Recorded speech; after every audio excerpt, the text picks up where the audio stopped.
Hello everyone, welcome to the Flossi podcast. My name is Claire and this is episode 2. Welcome back. If you watched episode 1, welcome back. If this is the first episode you're watching, welcome all the same. It's lovely to have you all here. This is episode 2. I'll be honest, when I hit publish, when I hit publish on episode 1, a few weeks back, I had that moment of, oh, Claire, what did you do? This was a silly idea. But then you're also lovely and you were really generous and sent me some really nice comments about it. It was really kind of you and say thank you. And I'll be honest, it made it a lot easier to come back for episode 2. Still a little bit nervous, but definitely easier than episode 1. And yeah, so welcome back. We're in a different spot. If you watched episode 1, you'll be like, we've shifted, and you'd be right. Well, for one, we have the tree, which is super nice, and I thought it's a shame not to shoot in front of it, but also it's kind of a gloomy day. It's really kind of rainy and grey, and the light was a little bit of a challenge, so I've shifted because all our windows are like right over there. So hopefully with the light coming through here, it won't be too dark, and it's fingers crossed it looks okay. I kind of considered not filming, but I've got a bunch of squishy knits that I could show you. So I thought, let's just go for it. And yeah, we're gonna have a little bit of fun and look at some knitting and yeah. But before I start, I guess, in case you are new to the podcast, I'll do a little introduction. My name is Claire. I'm a knitter, a maker, lots of things. This podcast is about making, predominantly knitting, but I also like to do some natural dyeing now and again. I like to sew, I like cooking things, I like making cocktails. So there's going to be like a little bit of a mixed bunch along the way, but it's going to be mainly knitting because that's the thing I love to do the most. I also design knitwear, so I have patterns for sale on Ravelry and my website under my little knitting name, which is Flossi, and yeah, I also have had patterns published for some magazines. So yeah, so that's me. If you watched episode 1, you know that there's also the little Tilly pup who's around somewhere. She's really sleepy today, so I think she's curled in a corner. So we might see her at some point, but we might not. But yeah, this is us. Here is Nova Scotia. I'm in Canada. I'm originally from England though, Lancashire to be exact. So yeah, I moved over here a couple of years ago, and I work from home. Knitwear design isn't my full-time job. I also work for a publishing company in Berlin called Making Stories, which is lovely. And yeah, I think that's everything for my introduction. And as I said, it's going to be mainly knitting here, so I think that's what's most interesting. Not so much about me, but what I'm knitting. So I think we should just launch into it for today. So yeah, the first thing I want to show you is, if you watched episode 1, you will know that I showed you my Sama mittens. These are by Anise Sang. Saying her name right? Inez? It might be Inez, so I apologise if it's Inez and I'm saying it wrong. These are the Sama mittens by Inez Sang. And I said in my first episode that these are one of my favourite things that I've ever made, and I intentionally made them a size bigger. There's Tilly. Tilly got spooked by something, and now she needs to come up. Come on. You can come up. I know it's a different place. I told you we'd see her. There she is. You okay? All right, let's continue. So my Sama mittens. I test knit these for Inez last winter, and I made them purposely a size bigger than I would normally wear. That's because I find a lot with hand knit mittens, especially because this was a fingering weight, held double with like a floofy yarn. So like it was supposed to be a single strand of mohair, but I had brushed alpaca in my stash, so I used that. And they're already, don't get me wrong, they're really warm, cozy mittens, but I get really cold hands and I'm in Canada. So when it comes to like deep winter, it's it gets cold, and as soon as my hands get cold, then there's no warming them up. So I've been knitting, I knit these, which is just a little insert to go inside. So I'm going to be sewing them. So the right hand, nope. So like this. Be a lot easier if Tilly wasn't on my lap. So they're just going to sit inside. I'm going to sew them in. I'm going to do that after this recording, because I just wanted to show you them out as well. So they're just going to sit in there. There's a really handy row of knit stitches which make like the pearls right here. So I'm just going to sew them to that, and yeah, and they're already, I can tell already just from doing that, they are so much cozier. And I just know I'm going to wear them a lot more. And that's a really good option if you need warmer mittens, or you've got any mittens that you like to wear but they're not quite right, or if they're fitting a little bit too big. This is a really good option, so that you wear them more. Because I mean, this isn't the most exciting project to show you on a podcast. I realised that, and I nearly didn't show you them at all, just because it's like, it's kind of a bit weird. I haven't even blocked them. But I'm a huge believer in wearing your knits. Like I think I said before, I'm all about the process when I'm knitting. I just love knitting. But I want to end up with something that I'm gonna wear. As these mittens are now, as much as I love them, I'm not gonna wear them as much just because they're quite roomy and they're a little chilly.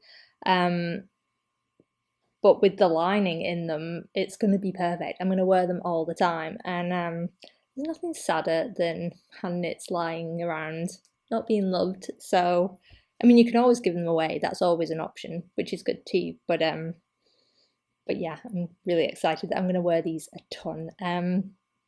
So yeah, that's a little idea.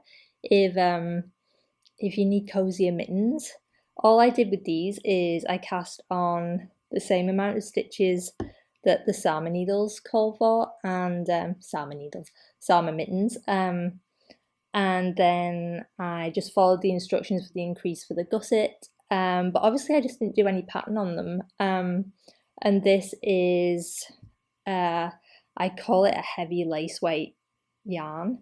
I lost a ball band for what make of yarn this is, but I know it was from the Fredericton Farmers Market. So if there's anyone in New Brunswick or from Fredericton watching and they know exactly who this is, let me know. It was gifted to me by my mother-in-law, because my in-laws live in New Brunswick, and it's mohair. It's from the mohair.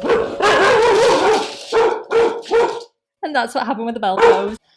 Okay, it's turned into an eventful recording session. The first episode went by without anything happening, and today no one ever comes to the door or does anything, and it's all happening. But never mind, we're just going to keep going, and it's going to be fine. I can't remember what I was saying. But yeah, I knit a lining for my Sama mittens, and I'm really happy, and I know I'm going to wear them a ton, and yeah. I will pop the link to this pattern down below in case you want to check it out. And, that's what I was going to mention.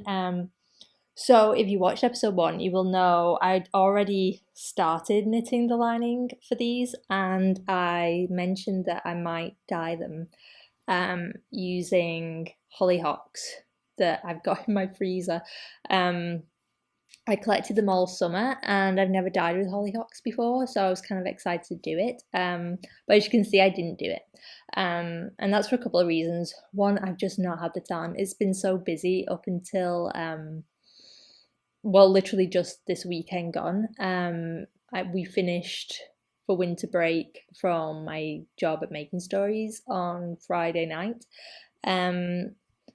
And right up until then, it was just busy, as you can expect. Everyone's the same before they finish for Christmas. And then I also got thinking, I considered doing it yesterday, but the salmon mittens, I don't know if you can really see, but if you look, they have like, they're so pretty, like this little section here, and it's kind of like a little eyelet knot. I can't remember exactly what the stitch is called, but almost it creates like a little eyelet right in the middle of like this little knot stitch, and I was worried.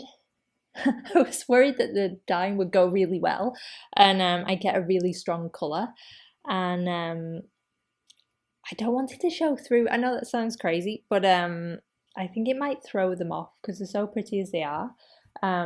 I was worried about like too much colour showing through, so I'm gonna stick with the cream. I'm gonna stick with the natural, and then I'm gonna dye something else with the hollyhocks at some point. So yeah, so that was my little update on the natural dyeing that did not happen. So I apologise for that. But I did get a lot more knitting done. Even though I've been busy, I managed to get a little bit of time to sit and work on my sweater from last time, which I'm going to show you, and I did 2 other cast-ons, and one of them's an FO, so which is pretty big for me because I'm not the quickest knitter. So yeah, to actually get some things moving was really nice. So the next thing I want to show you is my Fern and Feather sweater. As I lose my yarn. So this is my sweater. I'm holding this the right way. No. So this sweater I actually cast on last winter and knit to about here on the yoke, and then popped it in a bag for some reason. Well, it's not for some reason. I cast it on in like late winter, and then I got busy with something else, and then I got to spring, and I think that's what must have happened. I popped it in a project bag and then completely forgot about it, and then I discovered it a couple of weeks ago and got really excited. So I've been working on this, and as you can see, I got quite a ways. So I separated for the sleeves and body, and then I did all the waist shaping and hip shaping, and I'm actually up to doing the ribbing at the bottom now, and then just the sleeves. If I had just worked on this, I would have it done by now, definitely. And I'm kind of sad that I didn't in a lot of ways because it would be a really nice Christmas jumper. But it's going to be really nice to work on over Christmas as well. And the reason that I didn't get it done is, I might mention this, I should really watch episode 1 to remember what I said. But watching yourself is weird, so I haven't really done it yet. So yeah, I may have mentioned last time that I was supposed to cast my husband on a sweater. For like months I've supposedly been knitting a sweater, and I keep not doing it, and I felt really bad, and he doesn't care. He's like, whenever it gets done, but he kept saying how much he really liked this sweater and he loved the yoke pattern. So I had all the yarn to make him one, so I cast him one on. He's seen it, so it's not a surprise. We're kind of calling it a little bit of, oh, where's my yarn? There we go. Like a little bit of a Christmas present, but I'm going to be knitting it for him over Christmas. So but I actually got a lot done. So for his version, I'm using Briggs and Little Heirloom, I think the base is called. It's either Heirloom or Heritage, which I've never used before, and I love it. If there's any Canadians watching, because it's a Canadian spun yarn, It's made in New Brunswick. It's actually made, I think the mill's not that, I say it's not that far from where my in-laws are in terms of Canada, because this is an insanely big country compared to England. I still cannot wrap my head around it. But I think the mill's like an hour and a half, 2 hours from where my in-laws are, so I'd love to go and visit one day. But yeah, so this is the Briggs and Little, and it's so nice. So this colour's like a slate blue, and it's not going to pick up on camera, I don't think, just how pretty it is. Let me see if I can get it. There's like little flecks of jade and royal blue in it, and it's really nice. And for the contrasting colour, I'm actually using the main colour of my sweater, which is BC Garn Hamilton #1. I'm not sure what the colourways are actually. I'll try and look that up and put it in the descriptions, but it's been so long since I had that yarn in my stash for so long. I can't really remember what the colours are, but I'll try and work it out. But yeah, I'm really excited with how this is turning out. I think the colour combination is lovely. Obviously I have done like a little bit of a mod compared to mine.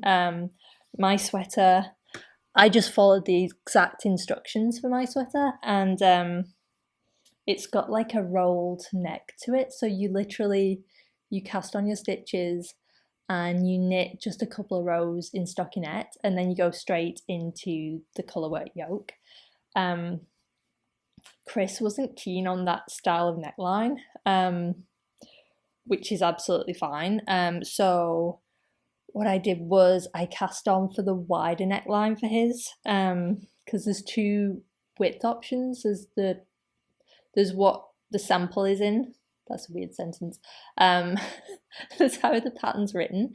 But then Jennifer also put instructions in if you want it a little bit wider, because it is quite a tight neckline. I was tempted to do that for me as well, but I thought I'm just going to go with it because I like the way the sample looks so much. And I do have a lot of really fairly wide necklines in my knitwear. So I went with the usual one, but for Chris's I cast on the wider neckline, and I didn't knit the 3 rounds in stockinette. I just cast on, oh wait, no, I cast on straight to the ribbing, didn't I? That's what I did, apologies. So I cast on for the wider neckline, but I actually went straight into the ribbing, which is not something I usually do, but because I didn't want to do too deep of ribbing just in case it didn't quite work out, I just did, I think it comes out at 3/4 of an inch of rib, and I think it's worked really well. I'm really happy about it. I used the alternative cable cast on, which has become my favourite go-to cast on. I always used to do tubular cast on before, which I also really like. But if you've done that, there's a lot of steps to it, and it's not quite as instant as this one is. And this one gives, I'll see if I can show you.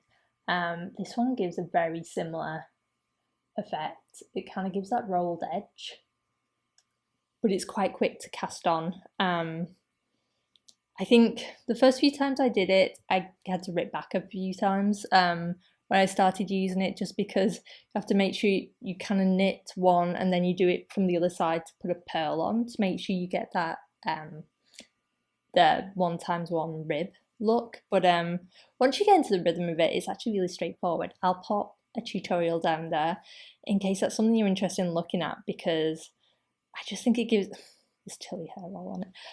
I think it gives a really nice edge, like a finished look to your knitting that I prefer to long tail cast on. So yeah, so that's Chris's sweater. I'm really happy how it's turning out. I'm nearly done with the yoke, and then I go straight into the short row shaping. So yeah, so hopefully, I think I said this last time, hopefully next time I see you, I'll have my sweater finished too, but I want to have Chris's done. Maybe we'll do like a bit of a dorky photograph of us wearing our sweaters together like losers, but it would be fun. So yeah, that's my second Fern and Feather. So that's patterned by Jennifer Steinglass, and she's Knit Love Wool on Instagram, and does some really beautiful yoked designs. So yeah, I'm really happy to do knitting. Normally, I'm a bit knitting a thing for the second time. I'm like, but no, this has just been a lot of fun to do. So there's Chris's Fern and Feather. Next I need a sip of water. Next I have something fun to show you. I have an FO that I don't think had I cast it on, or did I show you the yarn? This is a new hat, and it's my own design. So this is actually the hat version of a pair of mittens that I made, which I should have brought up with me and I didn't, like a dozy thing. I'll pop a photo in so you can see the original mittens. So the original mitten pattern are my first mittens that I ever published, and they're called the Dotty mittens, and they were just a really fun pattern. I'm a big fan of having a neutral with a pop of colour. That always makes me really happy. I'm a little bit of maybe call it a scaredy cat when it comes to colour. Speckles, while I think they look lovely in a skein, I always find them really challenging to knit with because I never know where the colour's going to turn up, which I think is a real appeal for most people, but for some reason it stresses me out. It's the same with variegated yarns because I don't know where the colours are going to land.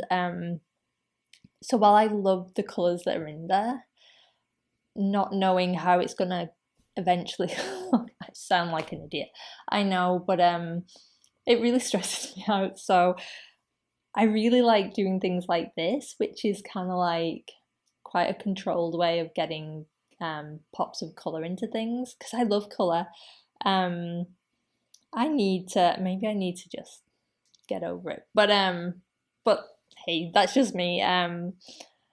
So that's how it started with the Dotty mittens, because I wanted to get I wanted something neutral with lots of texture and fun things, because I love bobbles. I know they're not everyone's favourite, but I'm a big fan of bobbles. And the Dotty mittens were kind of I wanted to have all those things in the contrasting colours and cables. And my other favourite thing is moss stitch. I love moss stitch.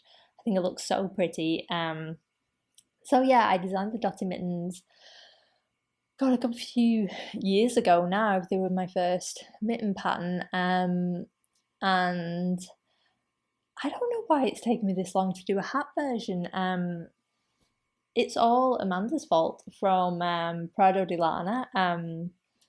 Amanda's I'm very happy to say, one of my good friends. She's one of the nicest people, and we met via the internet, and it's just been lovely getting to know her.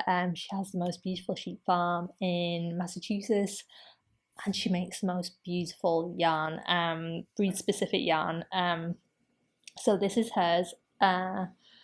So the neutral is from her own flock.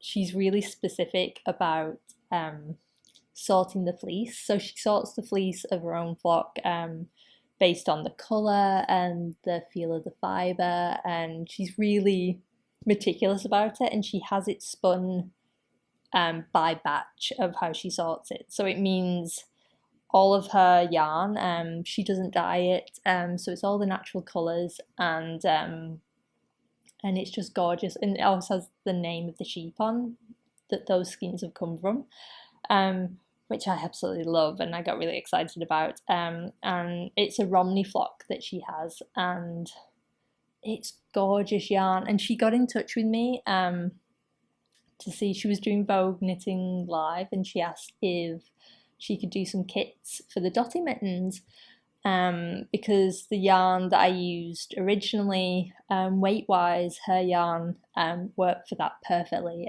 It's worsted weight. So my camera stopped recording then in the middle of everything. So It's turned into one of those days, but it's fine. What was I saying? I was talking about my hat. So yeah, I think I was telling you about the lovely yarn at Prado de Lana. So yeah, the natural is from Amanda's own flock, and it's her breed-specific Romney flock. Breed-specific Romney flock.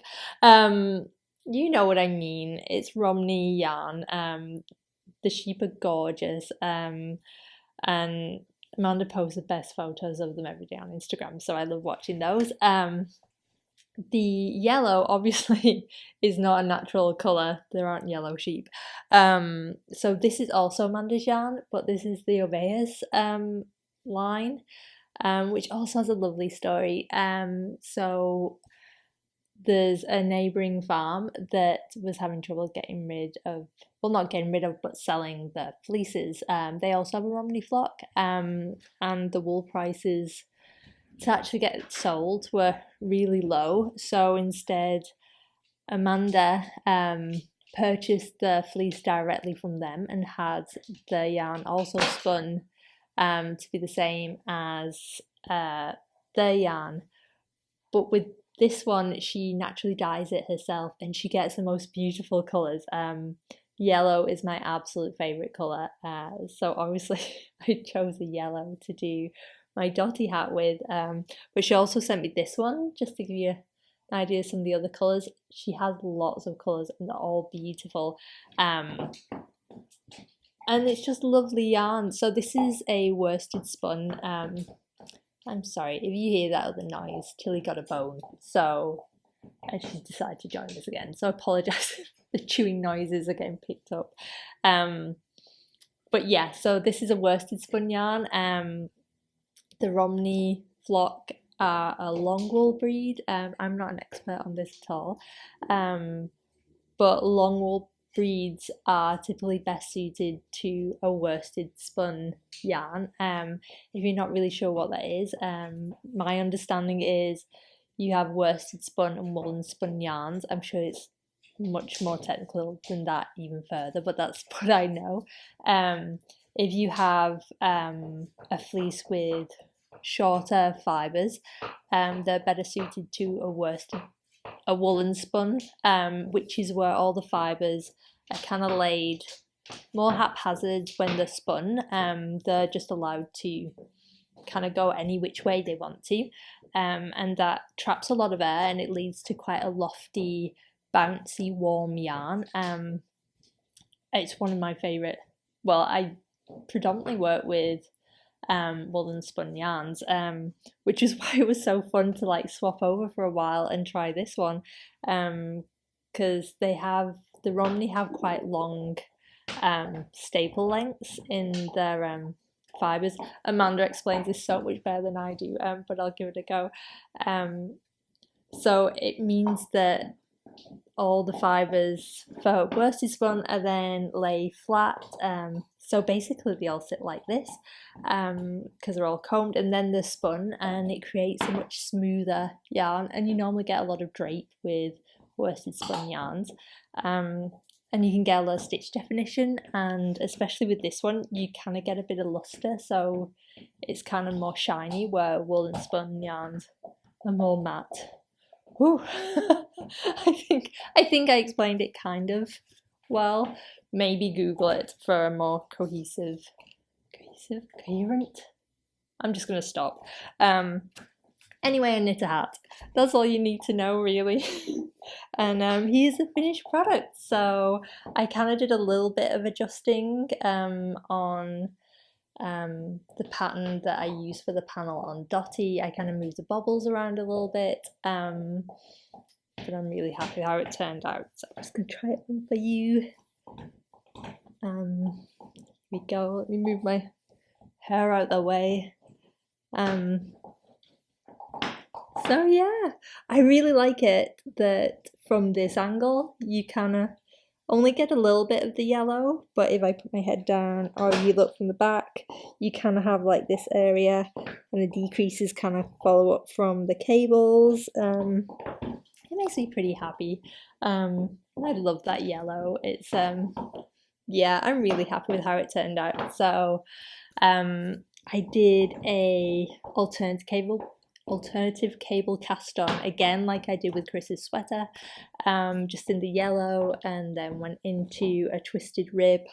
On the folded brim, you could definitely do it a single brim if you want to as well. And then it goes into the cable panels, and then all the decreases happen over the pop of colour at the top, and then a pom-pom.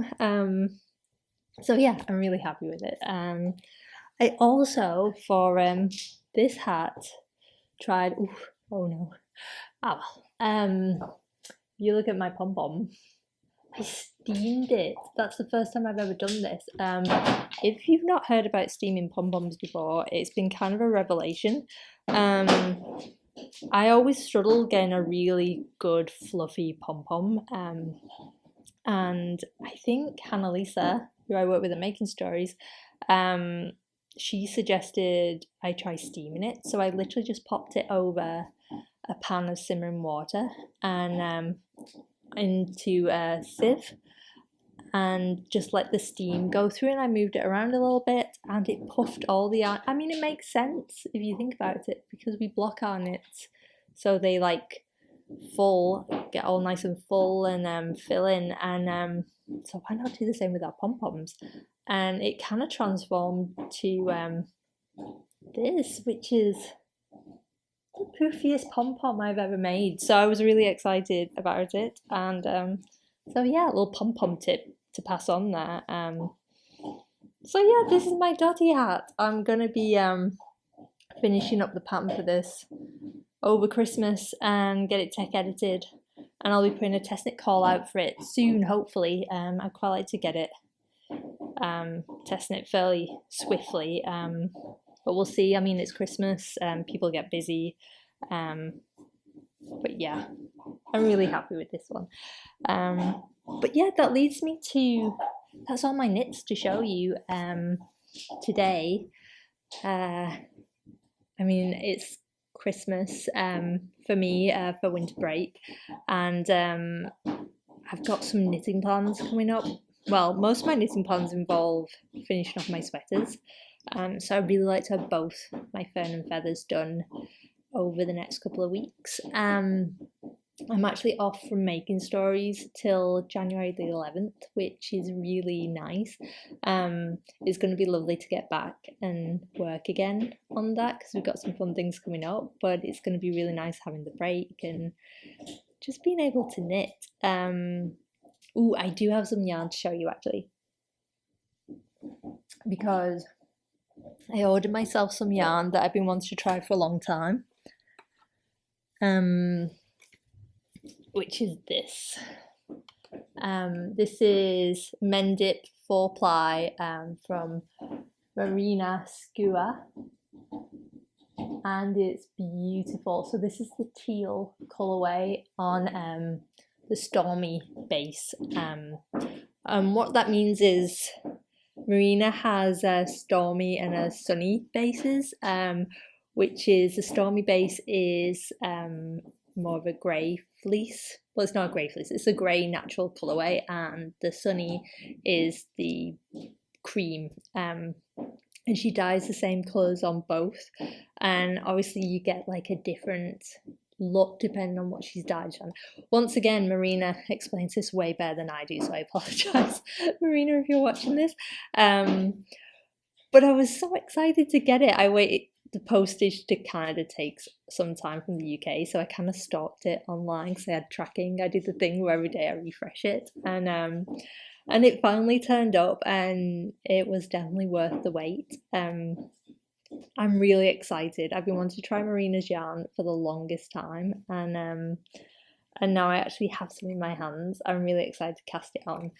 So technically, this is work yarn because I've got an idea for a pattern in mind to use with it. I kind of had a general little idea for it, but over the past couple of weeks, the colours come, it's like this perfect tealy green, but it's got, I mean, it's a beautiful colour. It's kind of got like emerald undertones, and it's reminding me so much of the Christmas tree that I'm getting major Christmas tree hat vibes. I'm not gonna lie.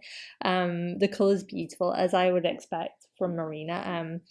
I'm again really lucky to not only kind of share internet space with Marina, but she's also a friend.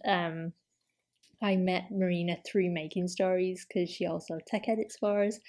But along the way, she's become a really good friend, and we have very lengthy chats over the interwebs. I've never met her in real life. Another really good friend I've never met in real life. But we get to chat on FaceTime.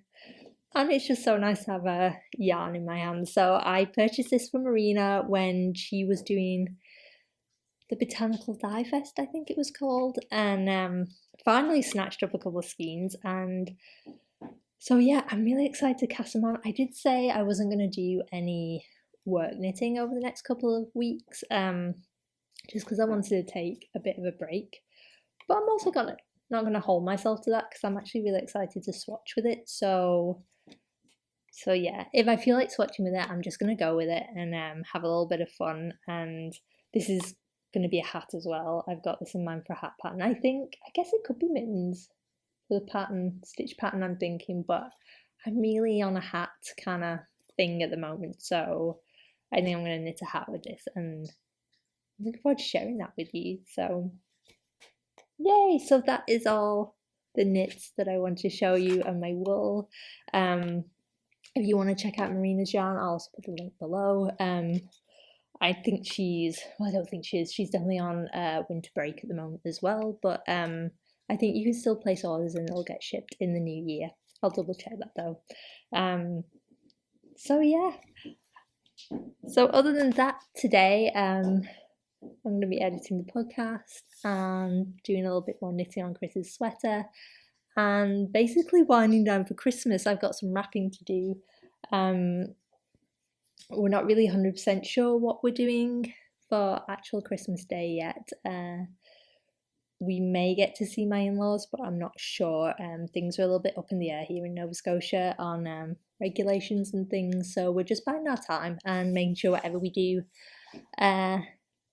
is done as safely as possible, and which may mean that me, Chris and Tilly are going to be here spending Christmas, just the three of us, which it'll be a shame not to see my in-laws, but it'll also be absolutely lovely. And let's face it, everyone's in the same boat at the moment. So yeah, I'm really glad you came and joined me. If you celebrate this holiday at all this December, then happy holidays to you. If you don't celebrate at all, happy December to you. Thank you for spending some time with me again, and hopefully I'll see you next time. All right, folks, I guess I'll go. Have a lovely rest of the day, and I will speak to you soon. See you soon. Bye.